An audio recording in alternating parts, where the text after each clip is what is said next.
അല്ല, ഇക്കാര്യത്തിൽ പ്രതിപക്ഷ നേതാവുമായിട്ടൊരു വാഗ്വാദത്തിനൊന്നും ഞാൻ തയ്യാറല്ല. എന്താണ് സംഭവിച്ചതെന്ന് പ്രതിപക്ഷ നേതാവിന് എനിക്കും വളരെ വ്യക്തമായി അറിയാവുന്നതാണ്. പിന്നെ പറയുന്നതൊക്കെ രാഷ്ട്രീയമായ ചില കാര്യങ്ങളാണ്.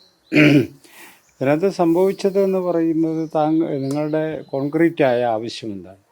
തെരഞ്ഞെടുപ്പ് കാലത്ത് സീറ്റല്ലാതെ പിന്നെ എന്താണ് ആവശ്യം എന്ന് ഞാൻ മറുപടി പറയും. ഇതല്ലാതെ ഞങ്ങൾക്കൊരു സീറ്റ് വേണമെന്ന് ഞാൻ ആവശ്യപ്പെട്ടിട്ടില്ല. ഒന്ന്. രണ്ട്, വൈക്കത്ത് എനിക്ക് സീറ്റ് നൽകുമെന്ന് ഞാൻ കേരളത്തിൽ ആരോടും പറഞ്ഞിട്ടില്ല. എൻ്റെ പേര് പരിഗണിക്കുന്നുണ്ട് എന്നല്ലാതെ, അതാണ് എന്നോട് പറഞ്ഞ കാര്യം. എൻ്റെ പേര് പരിഗണിക്കുന്നുണ്ട്. ഇതല്ലാതെ എനിക്ക് സീറ്റ് കിട്ടും, ഞാൻ വൈക്കത്ത് മത്സരിക്കും എന്നൊന്നും ഞാൻ ആരോടും കേരളത്തിൽ പറഞ്ഞിട്ടില്ല. അതിനുള്ള വിവേകമൊക്കെ ഉള്ള ഒരാളാണ് ഞാൻ. മനസ്സിലായില്ലേ? അതായത് ഈ വി ഡി സതീശനുമായിട്ടുള്ള കമ്മ്യൂണിക്കേഷൻ്റെ അടിസ്ഥാനത്തിൽ വാർത്തകൾ വന്നതിൻ്റെ അടിസ്ഥാനത്തിലാണ് ഇങ്ങനെ ചോദിച്ച ആളുകളോട് കിട്ടിയേക്കുമെന്നുള്ള പറഞ്ഞത്.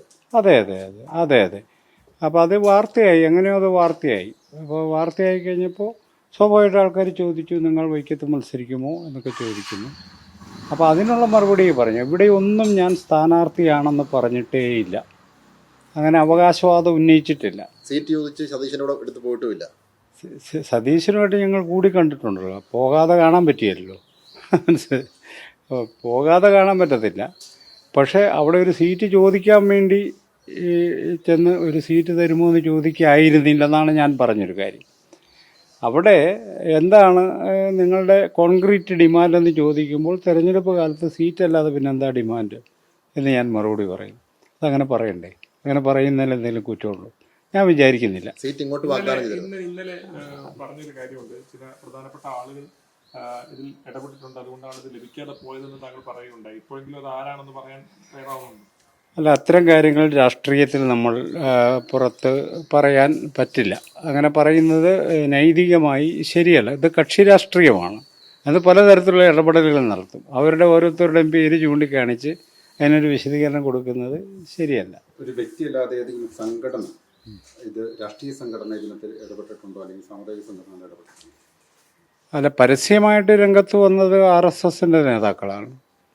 അവർ പരസ്യമായി തന്നെ രംഗത്ത് വന്നിരുന്നു. അതുപോലെ തന്നെ ഇടതുപക്ഷത്തിൻ്റെ സാംസ്കാരിക സംഘടനകൾ രംഗത്ത് വന്നിരുന്നു. അവർ പറഞ്ഞത് ഞാൻ കോൺഗ്രസിൽ പോയി സീറ്റ് നിൽക്കുന്നത് ശരിയല്ല എന്ന വാദം ഉന്നയിച്ചു. RSS വൈക്കത്തപ്പൻ്റെ മണ്ണിൽ എന്നെ കാലുകുത്തിക്കില്ല എന്ന് പ്രഖ്യാപിച്ചു. സംഘടനകൾ ഒളിഞ്ഞും തെളിഞ്ഞും പ്രവർത്തിച്ചിട്ടുണ്ട്. അത് നമുക്കത് അങ്ങനെ തുറന്ന് ചർച്ച ചെയ്യാനായിട്ട് പറ്റത്തില്ല. RSSന്റെ സമ്മർദ്ദം സീറ്റ് ലഭിക്കാതിരുന്നതിൽ കാരണമായെന്ന് താങ്കൾ പറയേണ്ട, അതങ്ങനെ തന്നെയാണ്? തീർച്ചയായിട്ടും, ഒരു സംശയമില്ലാത്ത കാര്യം. RSS നേരിട്ട് വന്ന് സീറ്റ് കൊടുക്കരുതെന്നൊന്നും പറഞ്ഞിട്ടുണ്ടാവില്ല. പക്ഷെ ഒരു സമ്മർദ്ദം എങ്ങനെ ഏർപ്പെടുത്തണമെന്ന് അറിയാവുന്നവരവർ. ആര് മുഖേന എങ്ങനെ ചെയ്യണമെന്നൊക്കെ അറിയാവുന്നവരാ. അപ്പോൾ അതുകൊണ്ട് സംഘടനകൾ ഇതിനകത്ത് സംഘടനകൾ ഇടപെട്ടിട്ടുണ്ട്. ഈ താങ്കളെ പിന്തുണച്ച 18 സംഘടനകളുടെ നിലപാട് എന്താണെന്ന് പ്രഖ്യാപിച്ചോ? അത് മീറ്റിംഗ് കൂടിയോ? അല്ല, ഞാൻ ഇന്നലെ തന്നെ പറഞ്ഞിരുന്നു, ഇത് ഒരു എക്സ് ഓർ വൈ ബൈനറിയിലല്ല ആലോചിക്കുന്നത്. വളരെ സങ്കീർണമായ രാഷ്ട്രീയ പ്രശ്നമാണ്. കേരളത്തിലെ ദലിതർ, ആദിവാസികൾ തുടങ്ങിയ വിഭാഗങ്ങളെ കേരളത്തിലെ മുന്നണി രാഷ്ട്രീയം ഉൾക്കൊള്ളാൻ തയ്യാറുണ്ടോ എന്നുള്ള ചോദ്യമാണ് ഇവിടെയുള്ളത്. എനിക്ക് സീറ്റ് കിട്ടുമല്ലോ എന്നുള്ളതല്ല ഇവിടുത്തെ പ്രശ്നം എന്ന് മനസ്സിലാക്കുന്ന ഒരാളാണ് ഞാൻ. അതുകൊണ്ട് ഞാൻ അങ്ങോട്ട് ഡിമാൻഡ് ചെയ്ത് മേടിച്ചോ, അദ്ദേഹം ഇങ്ങോട്ട് ഓഫർ ചെയ്തോ എന്നതിനപ്പുറം ഈ വിഭാഗത്തെ ഉൾക്കൊള്ളാനുള്ള ഒരു രാഷ്ട്രീയ പദ്ധതി അവർക്കുണ്ടോ എന്നുള്ള ചോദ്യമാണ്. സീറ്റ് നൽകാമെന്ന് പറഞ്ഞിട്ടില്ല. അത് ഞാൻ ആദ്യം മുതലേ പറയുന്നുണ്ടല്ലോ, നിങ്ങളുടെ പേര് സജീവ പരിഗണനയിലാണ്, ഇതാണ് പറയുന്നത്. ആ വാക്കാണ് ഉപയോഗിക്കുക, സജീവ പരിഗണന. അത്രയേ ഉള്ളൂ.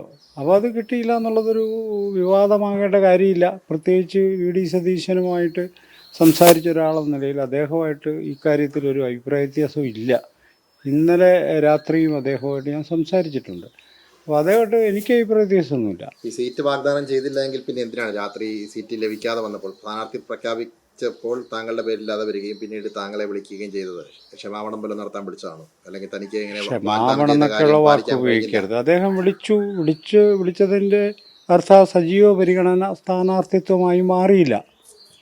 അതുകൊണ്ടാണല്ലോ വിളിക്കുന്നത്. അപ്പോൾ ഞാൻ പറഞ്ഞത് ഇക്കാര്യത്തിൽ വി ഡി സതീശനെ പ്രതിപക്ഷ നേതാവിനെ പ്രതിക്കൂട്ടിലാക്കേണ്ട യാതൊരു ആവശ്യവും എനിക്കില്ല. അദ്ദേഹം ഒരു സീറ്റ് വൈക്കത്ത് പരിഗണിക്കാമെന്ന് പറയുന്നു. ആ പരിഗണന സ്ഥാനാർത്ഥിത്വമാക്കി മാറ്റാൻ പറ്റിയില്ല. അത് പൊളിറ്റിക്സിൽ സാംഭവികമാണെന്നാണ് ഞാൻ വിചാരിക്കുന്നത്. ഒരു കാര്യം കൂടി ചോദിച്ചോട്ടെ.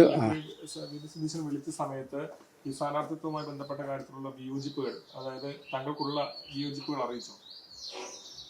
സ്ഥാനാർത്ഥി പ്രഖ്യാപനത്തിൽ താങ്കളെ നേരത്തെ അറിയിക്കാമായിരുന്നു എന്നുള്ള സാധനം ഉണ്ടല്ലോ. കാര്യം ഈ വാർത്തകളെല്ലാം വന്നപ്പോൾ നേതൃത്വം നിഷേധിച്ചില്ല. പിന്നെ തുടർന്ന് ഏറ്റവും അവസാനം വരെ സജീവമായൊരു പരിഗണനയിലുണ്ടായിരുന്നൊരു പേരാണ് എൻ്റേതെന്നാണ് ഞാൻ മനസ്സിലാക്കിയിട്ടുള്ളത്. ഏറ്റവും അവസാന നിമിഷം വരെ സജീവ പരിഗണനയിലുണ്ടായിരുന്നൊരു പേരായിരുന്നത് കൊണ്ടായിരിക്കും നേരത്തെ വിളിക്കാത്തത്. ശേഷം വിളിച്ച് പറഞ്ഞു സിറ്റുവേഷൻ അനുകൂലമല്ലായിരുന്നു. അപ്പോൾ ഇപ്പോൾ പറയുന്നത് വൈക്കത്ത് വന്ന വാർത്ത ശരിയാണ്. വൈക്കത്ത് പ്രവർത്തകർ എതിരായിരുന്നു. കോൺഗ്രസ് പ്രവർത്തകരെ വികാരം മാനിച്ചാണ്. അങ്ങനെ വികാരം മാനിക്കാനാണെങ്കിൽ കേരളത്തിലെവിടെയും സ്ഥാനാർത്ഥിയെ നിർത്താൻ കോൺഗ്രസ്സിന് പറ്റില്ല. അങ്ങനെ ഒരു പ്രശ്നമുണ്ട്.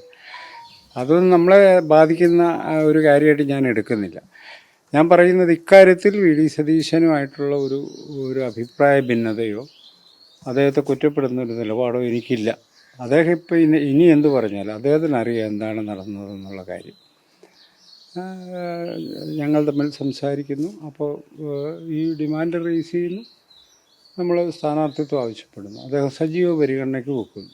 ഇത്രയാണ് സംഭവിച്ചിട്ടുള്ളത്. സജീവ പരിഗണന എന്നുള്ള വാക്കാണ് ഉപയോഗിക്കുന്നത്. അപ്പോൾ അത് സ്ഥാനാർത്ഥിത്വം ആയില്ലെങ്കിൽ ഞാനെന്തിനാണ് പരിഭവപ്പെടുന്നത്? അതിൻ്റെ ആവശ്യമില്ലെന്ന് ഞാൻ വിചാരിക്കുന്നു. ഓക്കെ.